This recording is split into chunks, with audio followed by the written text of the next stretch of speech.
우리 그리스도인들이 살아가면서 평생에 겪는 가장 큰 변화가 하나 있다면 그것은 예수님을 내가 믿었다는 거예요.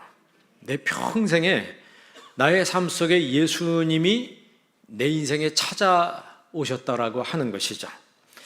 구원을 받았다라고 하는 것은 육신의 신분은 그대로 있는데 영적인 신분이 바뀌었다라고 하는 거예요.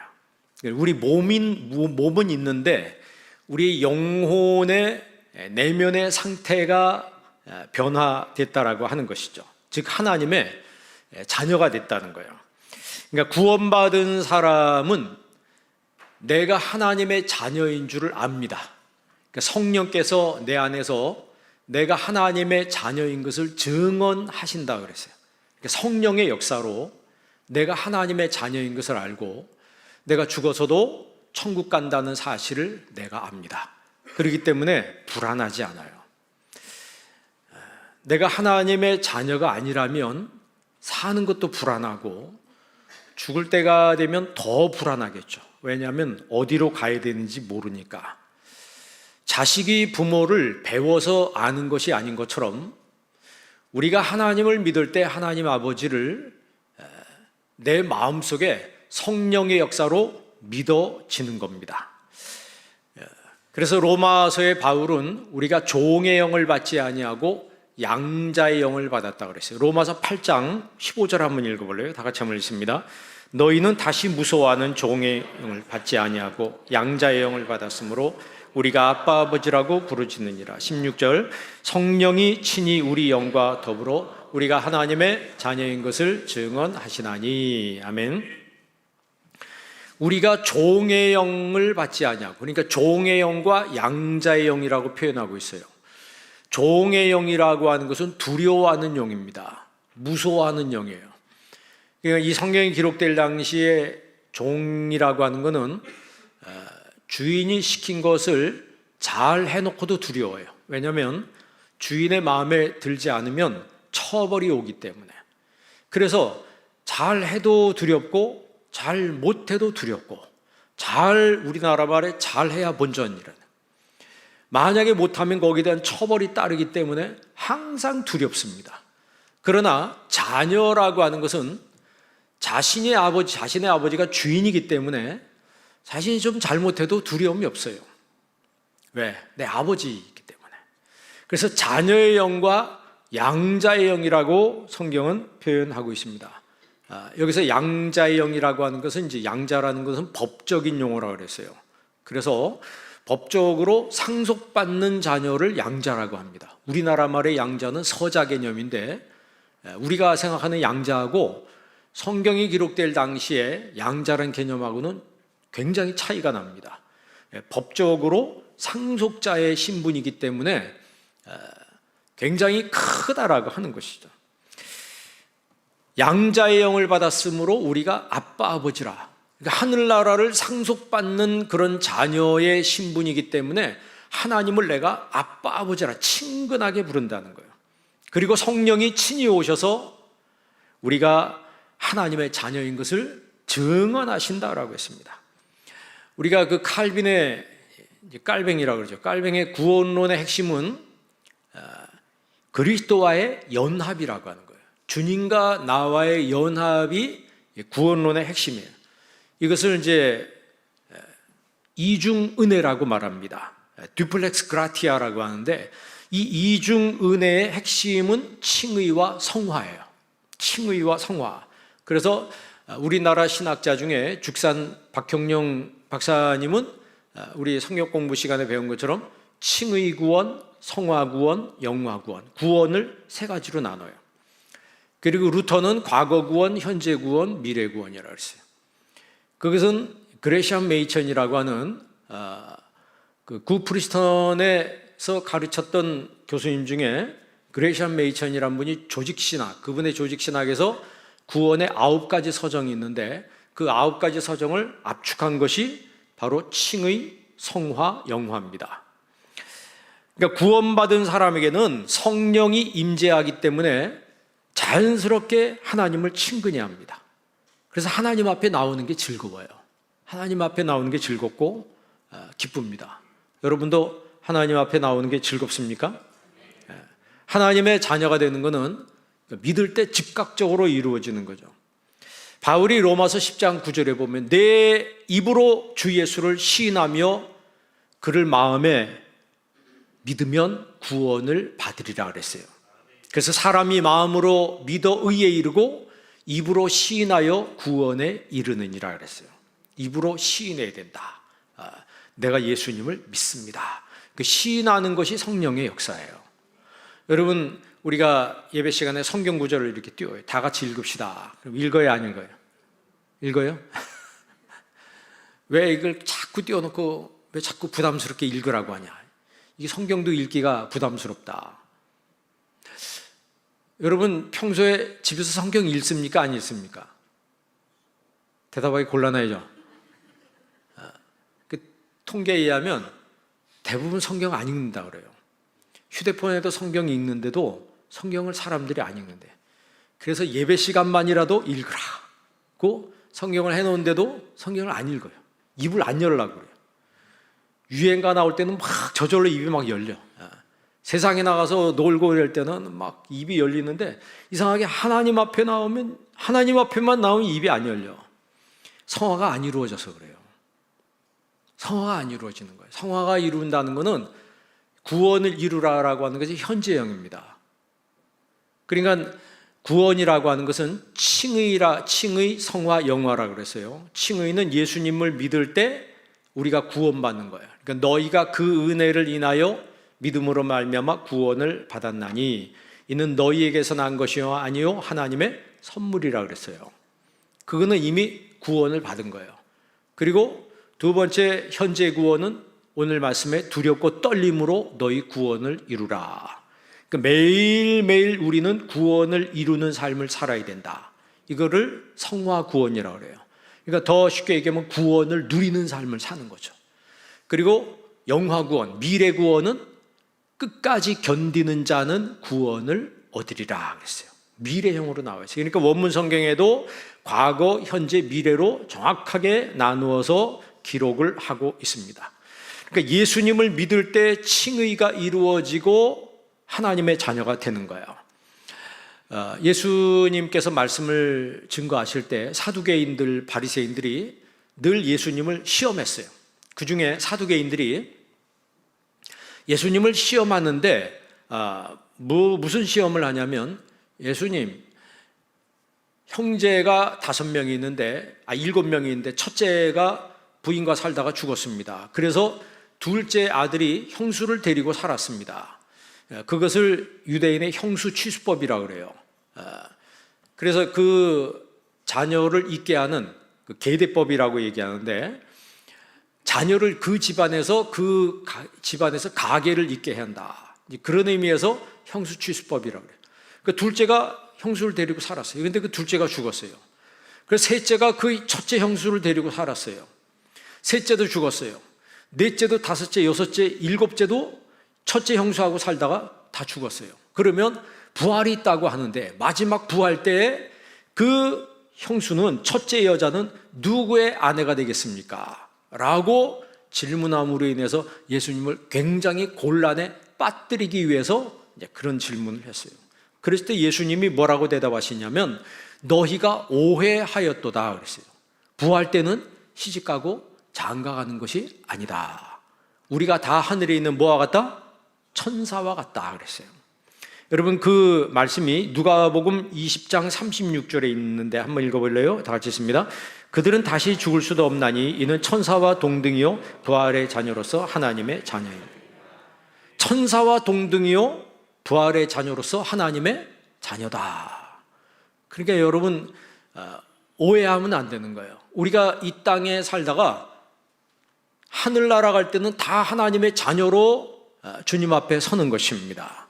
하나님의 자녀로 하나님 앞에 서는 거예요. 그런데 그 모습이 천사와 동등이라고 그랬어요. 천사와 똑같다라고 하는 거죠.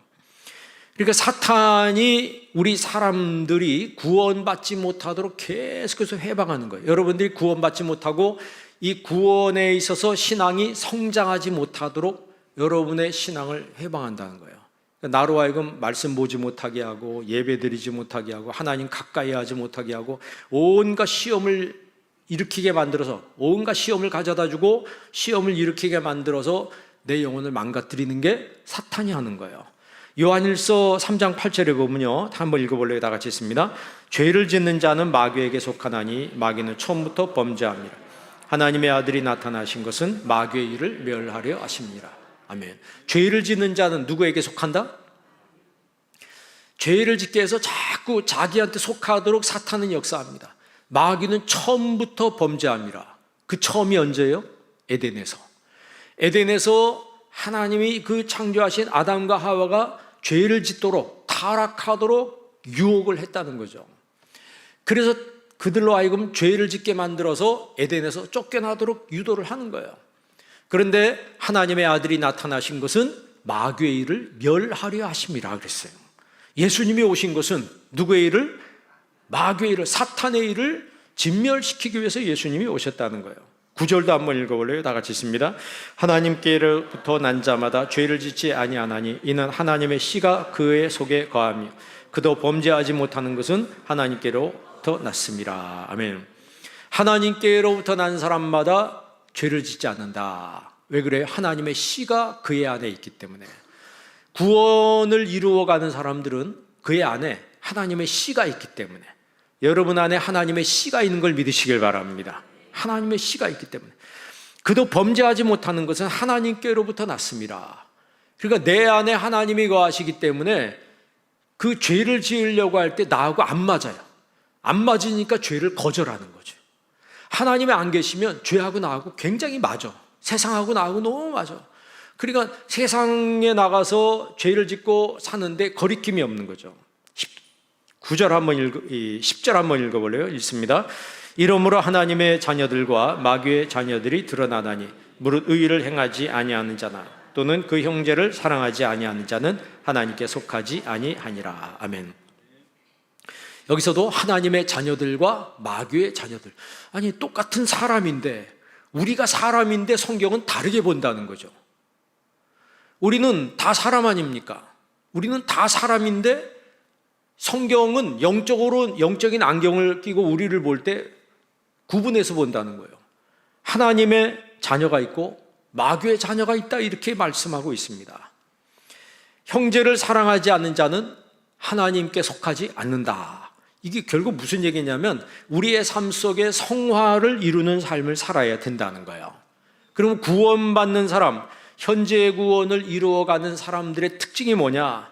구원을 이루는 사람의 특징은요, 사람을 보지 않고 하나님을 보고 살아가는 사람들이에요.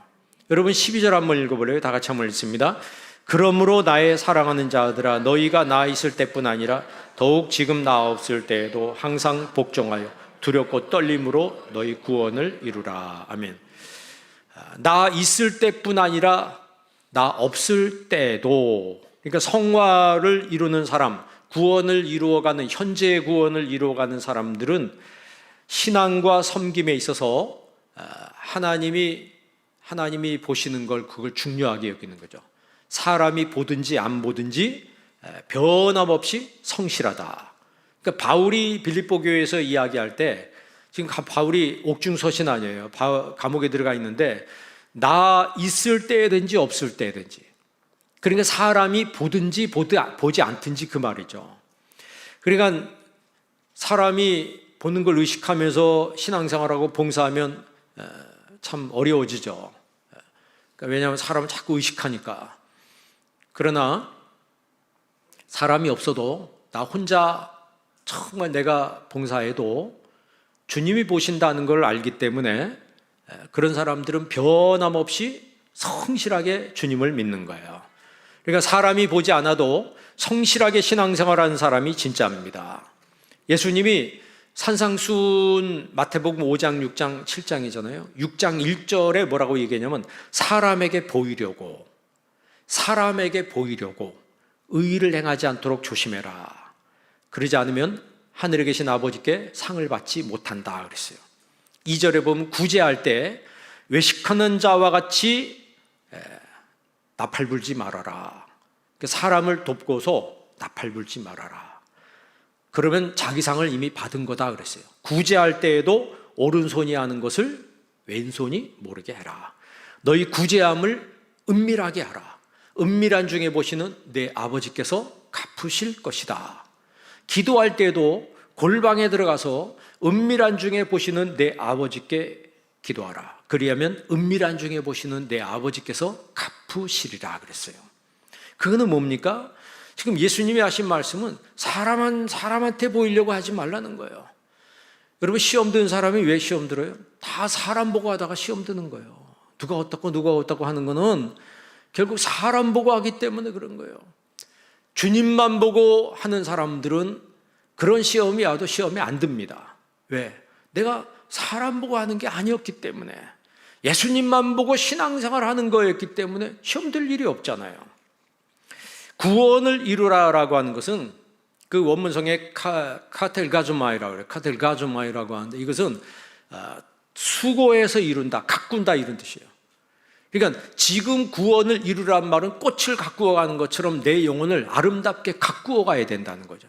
더 성장한다 이런 뜻이 있습니다. 여러분, 우리가 나이가 먹었다고 해서 나이 먹어서 몸은 성장이 멈춥니다. 그러나 영혼이 멈추는 건 아니에요. 영혼은 죽을 때까지 성장해 가야 합니다. 신앙의 성장을 이루지 않은 사람은 할아버지 할머니가 돼도 어린아이 신앙에 머무는 사람도 있습니다. 우리는 죽을 때까지 우리의 신앙은 성장해야 되는 거예요. 그런 의미에서 볼 때 여러분의 신앙은 더 성장할 수 있기를 바랍니다. 그게 바로 구원을 이루어가는 거예요. 구원을 이루어가는 거예요. 우리가 성장하는 것은 좋은 거죠. 아이들이 성장하면 누가 기뻐요? 자기도 기쁘고 부모도 기쁘고. 요즘 우리 젊은 청년들, 학생들 보면 머리 하나가 나보다 더 크더라고, 기본적으로. 내가 학생 때는 내가 딱 표준이었거든요. 표준이었는데 얼마나 키가 큰지, 머리 하나가 더 커요.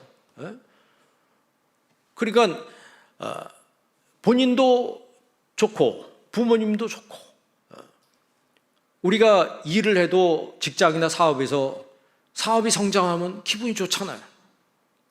내가 일하는 게 자꾸 성장하고 매년마다 매출이 늘고 이게 눈에 띄게 보여주면 기분이 좋잖아요. 세상에 여러분, 성장하는 것은 보는 사람도 좋고 본인도 좋아요. 영적인 성장도 마찬가지입니다.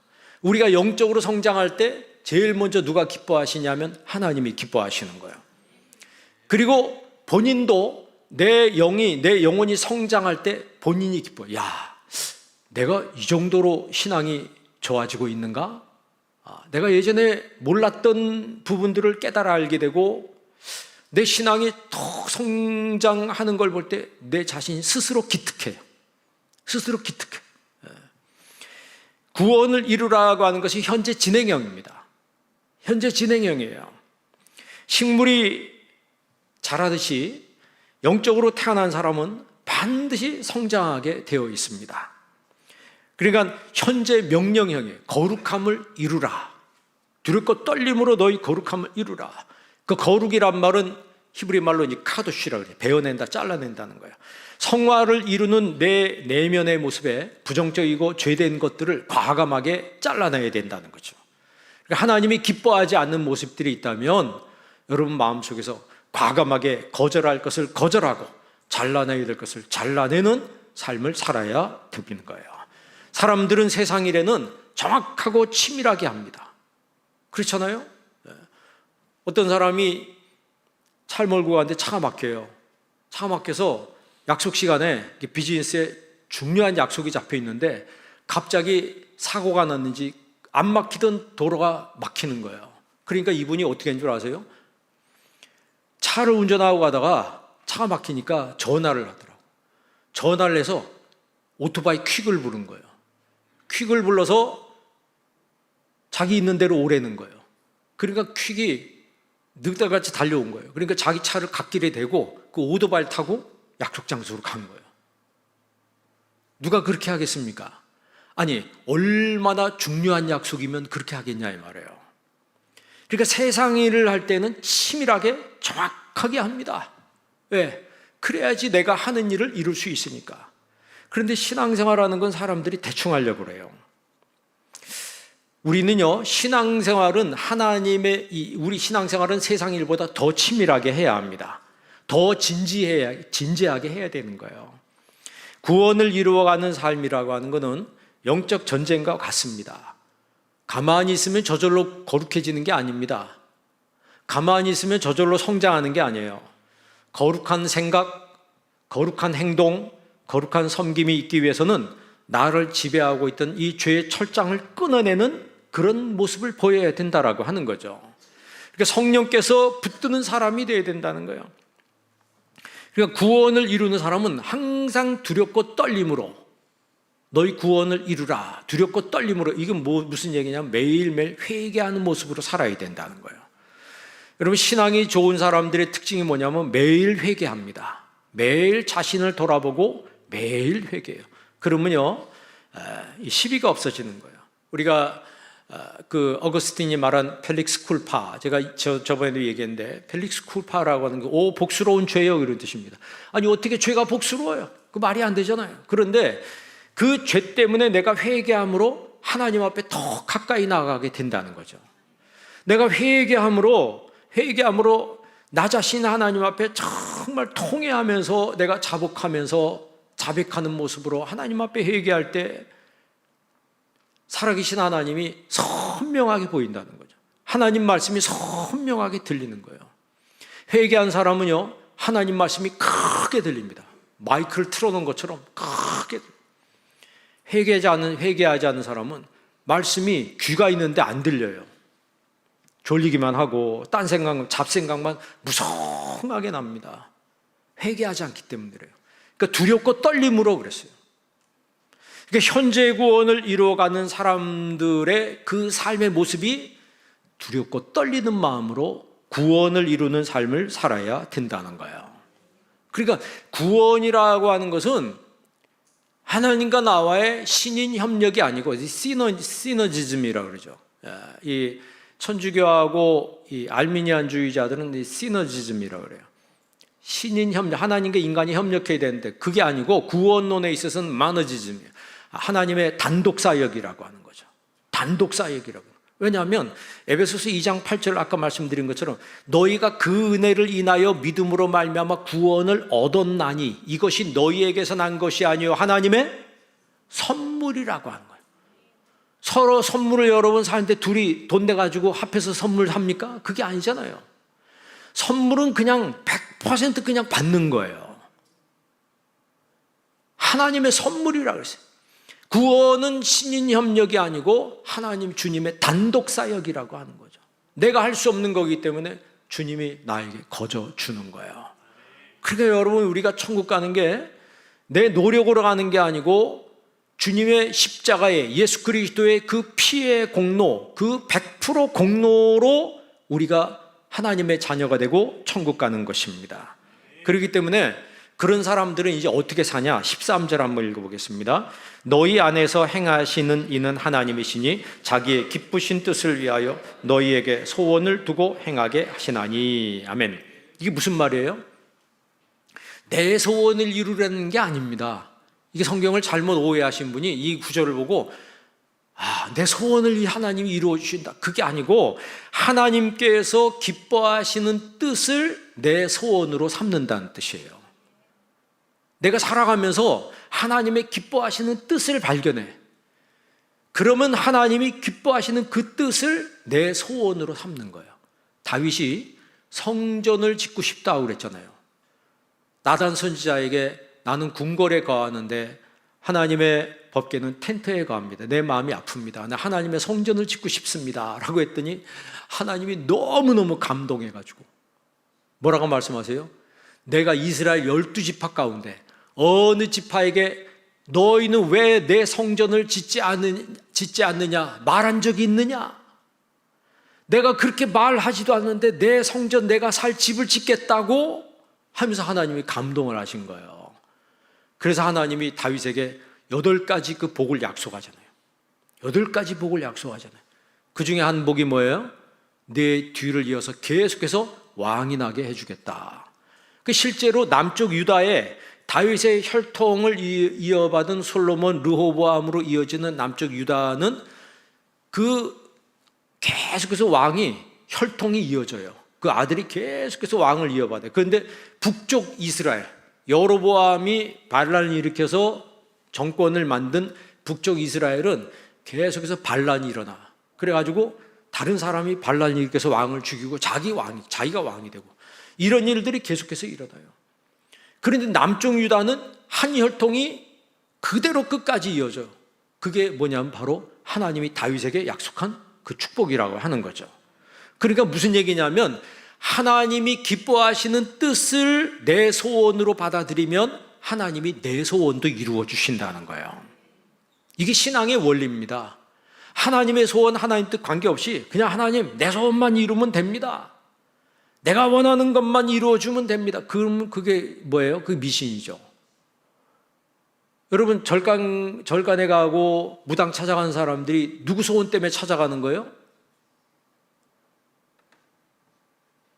그 사람들이 절간에 가서 절한 사람이 부처의 소원을 이루는 건 아니잖아요. 거기 가서 여러분 절하는 거는 탑돌이하고 하는 모든 것들은 자기 소원을 이루기 위해서 하는 거예요. 무당을 찾아간 사람은 무슨 문제 때문에 찾아가는 거예요? 자기 문제 때문에 찾아가는 거예요.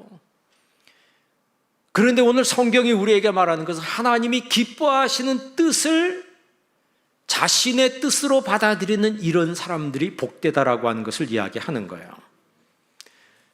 그러니까 지금 아까 처음에 말씀드린 것처럼 우리 인간은 몸을 가진 존재예요. 하나는 보이는 몸이고 하나는 보이지 않는 몸이에요. 그 두 가지를 우리 인간은 가지고 있어요. 육체가 집이라고 하면 그 집의 주인은 영혼입니다. 그러니까 여러분이 앉아 있는데 우리의 몸이 있잖아요. 이 몸만 있는 게 아니고 우리 몸 안에 영혼이 있습니다. 여러분 그래서 임사체험이라고 하죠. 그거는 여러 사람이 논문으로 쓴 거예요. 사람이 죽었는데 죽은 후에 임사체험을 한다는 거죠. 죽었다 살아난 사람들을 그 사람들 대상으로 논문을 썼어요. 사람이 죽으면 100% 영혼이 몸에서 빠져나간대요. 그리고 자기 몸이 누워있는 걸 본다는 거죠. 본다는 거예요. 그런데 그 사람들이 보니까 천국을 가든지 지옥을 가든지 둘 중에 한 곳에 갔는데 가다가 돌아온 사람들이 있어요. 그런 사람들이 자기가 그걸 본 걸 증언하는 거예요. 성경에도 여러 군데 이야기하고 있잖아요. 대표적으로 말씀한 게 뭐예요? 부자와 나사로 얘기죠. 부자는 그가 정말 호의호식하면서 파티하면서 살았는데 죽은 다음에 지옥에 갔어요. 그런데 나사로는 힘들게 살았어요. 그런데 그가 죽었을 때 천사가 찾아왔다 그랬어요. 그래서 천사가 나사로를 받들어서 하늘나라로 데리고 갔다고 그랬습니다. 누가 축복받은 거예요? 우리는 끝까지 가봐야 하는 거예요. 세상의 관점으로 볼 때는 부자가 축복받은 것 같지. 그러나 영적인 관점으로 보면, 성경적인 관점으로, 영원의 관점으로 보면 나사로가 복 있는 사람이라는 거예요. 예수님이 그런 말씀했어요. 몸은 죽여도 영혼은 능히 죽이지 못하는 자들을 두려워하지 말고 몸과 영혼을 지옥에 멸하는 그분을 두려워하라 그랬어요. 하나님을 두려워하라. 거기서 예수님이 계속해서 몸과 영혼 그 얘기를 계속해요. 자, 그러면 여러분도 몸과 영혼이 있죠? 몸만 있어요? 몸만 있으면 여러분은 그 강씨 같은 사람이에요. 좀비 같은 사람이죠. 몸만 있는 거예요. 영혼이 있기 때문에 사람이라고 하는 거예요. 사람이. 그러니까 예수님도 몸과 영혼의 중요성에 대해서 여러 번 이야기하시는데, 사람이 떡으로만 사는 것이 아니요 하나님 입에서 나오는 모든 말씀으로 살 것이니라 그랬어요. 자, 사람이 빵으로 산다. 사람이 빵으로 산다. 우리나라 말로 밥을 먹고 산다 이 말이에요. 그걸 예수님이 인정을 하세요. 그런데 그게 중요한 게 아니라는 거예요. 사람이 사는 것은 하나님의 입에서 나오는 무엇으로 산다? 말씀으로 산다는 거예요. 그러면 하나님 입에서 나오는 말씀은 누가 먹는 거예요? 영혼이 먹는 거죠.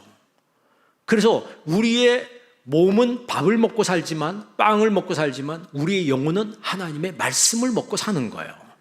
신명기서에도 그 말이 있고 예수님도 그 말씀, 똑같은 말씀을 하셨습니다. 그런데 그 하나님이 내 안에서 일을 하신다는 거예요. 너희 안에 행하시는 분은 하나님이시니 그 자기의 기쁘신 뜻을 위하여 우리로 하여금 소원을 두고 행하게 하신다라고 했어요. 그러니까 구원을 이루어가는 사람들은 하나님께서 기뻐하시는 그 뜻을 알고 그 하나님의 뜻을 이루는 것을 내 소원으로 삼는다는 거예요.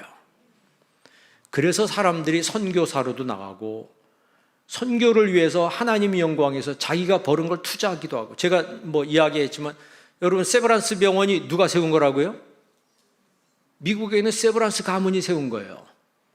세브란스 가문이 100% 지분을 내서 우리나라에 병원을 지어준 겁니다. 누가 그렇게 하겠어요? 듣도 보도 못한 나라에 자기 돈이 어떻게 어디다 쓰인지 알기나 하겠습니까? 확인할 수 있어요? 그 당시에 우리나라 오려면 몇 달 동안 배를 타고 와야 되는데 믿음으로 병원을 짓는데 도네이션 하는 거예요. 그거는 왜 그렇게 했을까요? 하나님의 뜻인 것을 알기 때문에, 하나님이 기뻐하신다는 걸 알기 때문에 그것을 자신의 소원으로 삼는 거예요. 그래서 하나님의 소원을 이루어드렸더니 자신의 삶이 더 잘 되더라고 하는 것이죠. 여러분, 소원이 있는데 여러분도 소원이 있죠? 있어요, 없어요? 근데 그 소원이 어떤 소원이에요? 대부분 나를 위한 소원. 그런데 여러분, 준비가 안 된 사람이 소원이 이루어지면 큰일 납니다. 준비가 안 된 사람에게 소원이 이루어지면 큰일 나는 거예요. 예를 들어 과분한 직분이 주어진다거나 그 직분을 감당할 만한 능력도 안 되는데 그에게 직분이 주어진다. 물질도 마찬가지예요. 갑자기 부자가 됐어. 돈 관리하는 방법을 몰라. 어떻게 써야 될지는 몰라. 그러니까 탕진하는 거예요. 준비가 안 된 상태에서 소원이 이루어진다라고 하는 것은 그 사람에게 독이 되는 거예요. 그러나 준비가 됐을 때 하나님이 그 사람의 소원을 이루어진다. 그러면 그 사람은 그 자기에게 주어진 것으로 하나님의 영광을 위해 살고 하나님을 기쁘시게 하는 일을 이룰 수가 있게 되는 것입니다. 그러니까 하나님은 하나님을 향한 소원을 가진 사람에게 그의 소원도 하나님은 이루어 주시는 거예요. 그러니까 우리가 제일 중요한 것은 어떤 삶을 살든지 하나님 제일주의로 살아야 된다. 이게 바로 여러분 성화 구원을 이루어 가는 거예요. 그러면 또 하나 우리가 잊지 말아야 될 것은 14절입니다. 14절 한번 읽어볼래요? 다 같이 한번 읽습니다. 모든 일을 원망과 시비가 없이. 구원을 이루는 사람의 삶의 특질 중에 하나가 뭐냐면 원망과 시비가 없다. 여러분, 가정에서 부부끼리도 원망과 시비가 없어야 합니다. 그러니까 여러분, 히브리서 12장 14절에 뭐라고 얘기했냐면 모든 사람으로 더불어 화평함과 거룩함을 조치라. 그러니까 모든 사람으로 더불어 화평함과 거룩함을 조치라. 이것이 없이는 아무도 주를 보지 못하리라 그랬어요. 사실 광야라고 하는 것은 원망과 시비가 있는 거예요. 원망과 시비가 있는 곳이 광야입니다. 모세가 광야에서 이스라엘 백성들을 이끌 때 수시로 원망하잖아요. 수시로 모세에게 시비 걸잖아요. 왜 당신만 설교하느냐? 왜 당신만 하나님 말씀을 받느냐? 우리도 하나님 말씀 받는 사람 아니냐? 이러면서 시비를 걸어요. 또 계속해서 틈만 나면 원망을 합니다. 사도행전에 보니까 이 세상을 광야교회라고 그랬어요. 그 광야와 같은 세상에 저와 여러분이 살고 있습니다. 이런 세상은요, 조금만 모하면 시비가 있고 조금만 모하면 원망이 있어요. 여러분, 누가 여러분한테 와서 감사합니다 그런 사람이 있어요?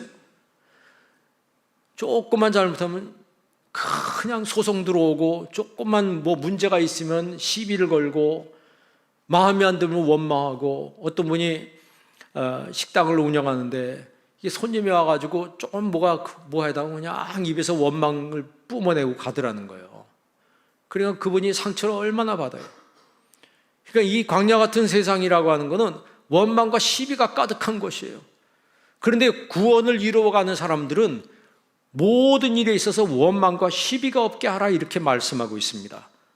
지금 세대는 어그러진 세대라 그러죠. 거스르는 세대. 2장 15절에 보면 15절 한번 보세요. 이는 너희가 흠이 없고 순전하여 어그러지고 거스르는 세대 가운데서 하나님의 흠 없는 자녀로 세상에서 그들 가운데 뭐로 나타내며? 빛들로 나타내며. 정말 이 세대는요, 어그러지고 거스르는 그런 세대입니다. 이런 세대 가운데서 여러분 빛의 자녀로 나타나는 여러분 되시기를 바랍니다.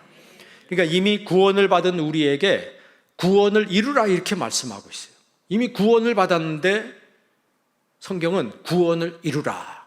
그게 여러분 빌립보서 2장 3절 한번 읽어볼래요? 2장 3절 다 같이 읽습니다. 아무 일에든지 다툼이나 허영으로 하지 말고 오직 겸손한 마음으로 각각 자기보다 남을 낮게 여기고. 아멘. 아무 일에든지 다툼이나 허영을 하지 말고. 여러분 평생에 다투지 않기를 바랍니다. 집에서 다투지 마세요. 부부끼리 다투지 말고. 제가 말씀드렸잖아요. 싸울 일이 있으면 뭐 해라고요? 그 자리를 빨리 피해라. 한 사람이 먼저 피해. 그러면 싸울 일이 없어요. 밖에 한참 돌아다니다 와봐요. 그러면 왜 싸웠지? 이렇게 되는 거예요. 그 현장에 있지, 다툼의 현장에 있지 마세요. 다툼이나 허영으로 하지 말고, 조금 자기가 잘났다고 여러분 교만하고 남 무시하고 이렇게 하면 안 되는 거예요. 겸손한 마음으로 자기보다 남을 낮게 여기고. 그러니까 옆에 있는 분이 나보다 어떤 사람으로 여겨야 돼요? 나은 사람으로 여겨야 돼요. 나은 사람으로. 그러니까 교만하지 말라는 거예요. 2장 4절 읽어볼래요? 빌립보서 2장 4절 읽습니다. 각각 자기 일을 돌볼 뿐더러 또한 각각 다른 사람들 일을 돌보아 나의 기쁨을 충만하게 하라. 아멘. 내 일도 돌볼 뿐만 아니라 마땅히 그래야지, 내 일이니까. 그러나 다른 사람의 일까지 돌보라. 그러므로 주님의 기쁨을 충만하게 하라. 내가 다른 사람을 더 섬겨주고 더 챙겨주고 내가 더 다른 사람을 케어할 때 주님이 그것으로 더 기뻐하신다라고 하는 거죠. 그래서 5절에 보면 너희 안에 이 마음을 품으라. 곧 그리스도 예수의 마음이니. 누구의 마음? 예수님의 마음을 품으라는 거예요. 그게 바로 구원을 이루는 삶이라고 하는 거예요. 그리스도인이라고 해서 우리 여러분 성화가 저절로 이루어지는 게 아닙니다. 무수히 찾아오는 우리 내면의 시기와 질투심, 원망, 시비 거는 마음, 이런 것들을 극복하는 훈련이 돼야 된다는 거죠. 예수 믿는다고 해서 여러분 우리 마음속에 천사와 같은 마음이 생기는 게 아니에요. 예수 믿고 우리가 예배 드리고 해도 예배 시간 드리고 나가자마자 내 마음속에 막 화가 나기도 하고, 뭐 어떤 운전하다가 누가 끼어들면 갑자기 어떤 사람 막 입에서 육두문자가 나간대. 교회 다니는데 끼어들면 그냥 뭐 해라고요? 그냥 끼워주세요. 그래봤자 똑같이 가는 거야. 늦게 가봤자 1분도 더 빨리 못 갑니다. 그 1분 빨리 가서 뭐예요? 집에서 텔레비 안 보는 거예요.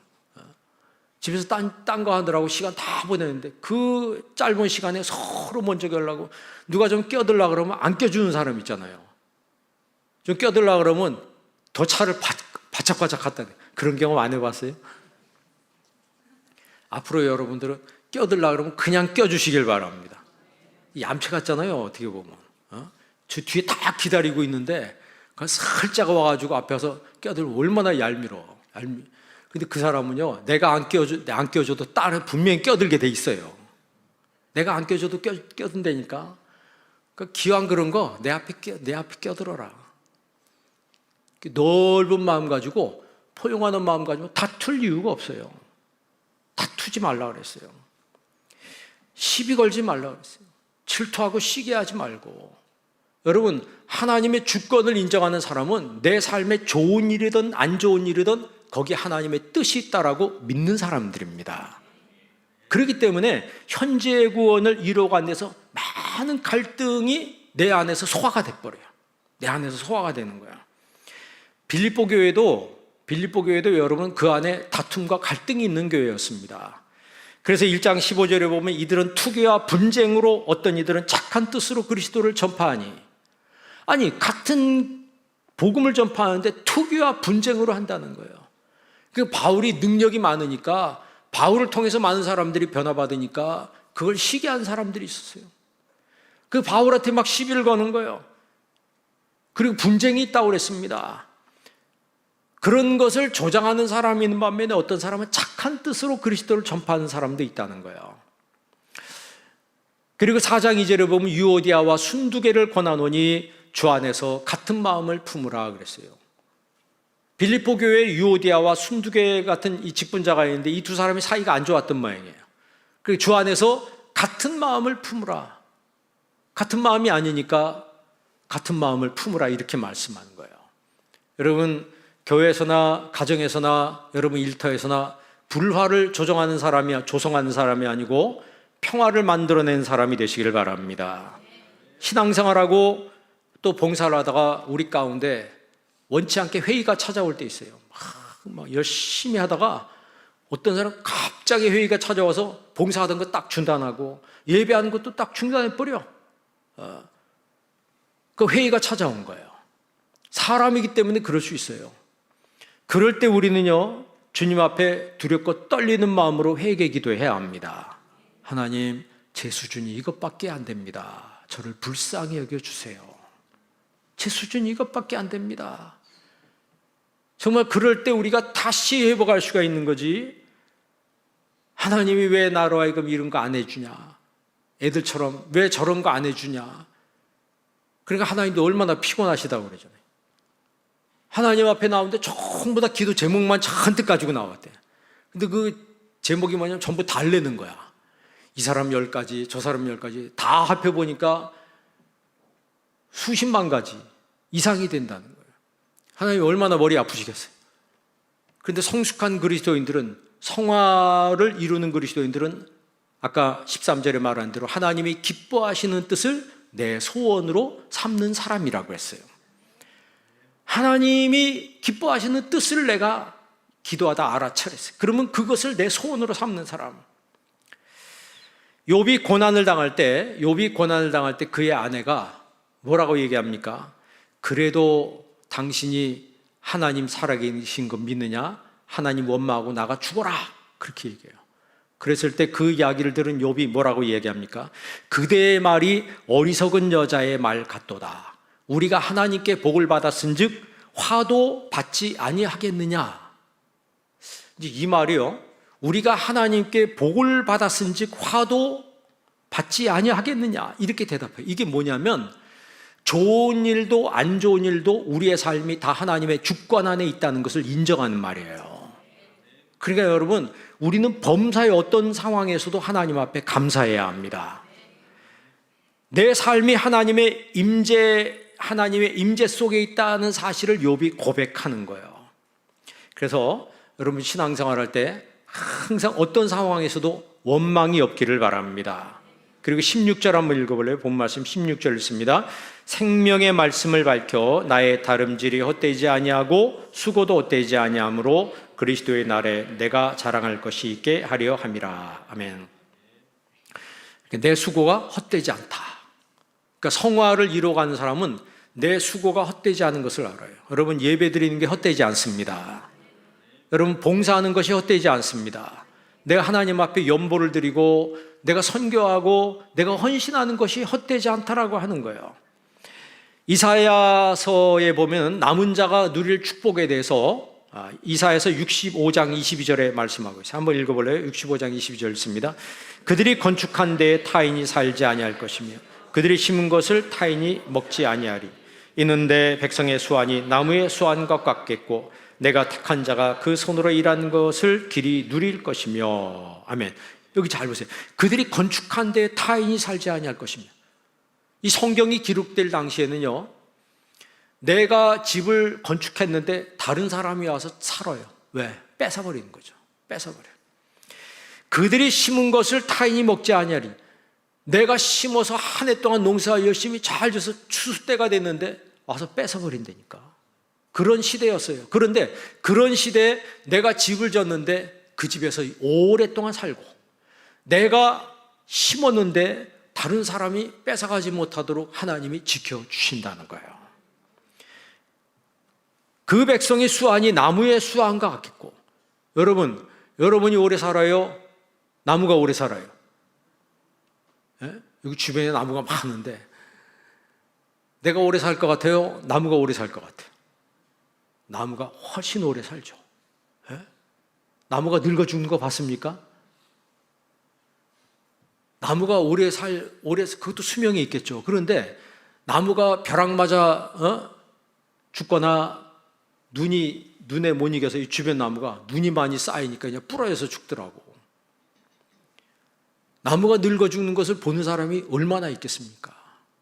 그런데 성경에 보니까 내 수완이 나무의 수완과 같겠고 내가 택한 자가 그 손으로 일한 것을 길이 누릴 것이며 내가 일해서 얻은 소득을 하나님이 누리도록 복을 주신다는 거예요.